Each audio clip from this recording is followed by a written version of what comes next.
আগে জাতীয় সংসদ নির্বাচন দরকার, তারপর স্থানীয় সরকার নির্বাচন উল্লেখ করে বিএনপির জ্যেষ্ঠ যুগ্ম মহাসচিব রুহুল কবির রিজভী বলেন, সংস্কার তো চলমান ধারা, এটা চলবে যাতে কোনো দিন কোনো ফেসিবাদ মাথাচাড়া দিতে না পারে। বাপেরই জন্ম হলো না তো সন্তানের জন্ম হবে কি করে? আগে জনগণের ক্ষমতা জনগণকে ফিরিয়ে দিতে হলে আগে জাতীয় সংসদ নির্বাচন দিতে হবে, তারপর স্থানীয় সরকার নির্বাচনের ব্যবস্থা করতে হবে। রাজশাহী নগরে ভুবনমোহন পার্ক শহীদ মিনারে আজ শুক্রবার সকালে এক অনুষ্ঠানে তিনি একথা বলেন।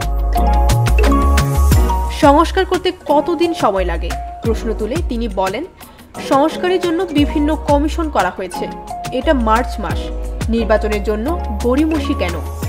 সরকারও নির্বাচনের জন্য একটা মাস দিয়েছিল, বলেছিল ডিসেম্বরে নির্বাচন হতে পারে।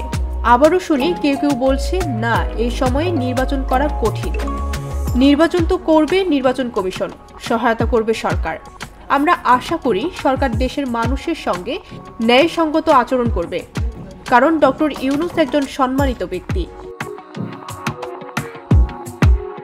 ভারতের শেখ হাসিনার দোসরদের বাগান বাড়িতে পরিণত হয়েছে মন্তব্য করে তিনি বলেন, আমার দেশের কি হচ্ছে না হচ্ছে, আমাদের সরকার আছে, বিরোধী দল আছে, জনগণ আছে, আইন কানুন আছে, তারা কথা বলবে।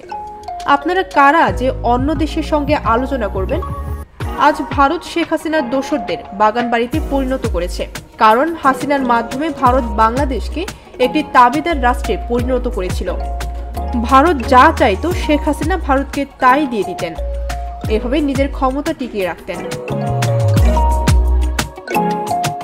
শেখ হাসিনার লুটেরা ও দস্যু দলের সর্দারনি ছিলেন মন্তব্য করে রুহুল কবির বলেন, হিটলার ফেসিস্ট ছিলেন, কিন্তু দেশপ্রেমও ছিল তার।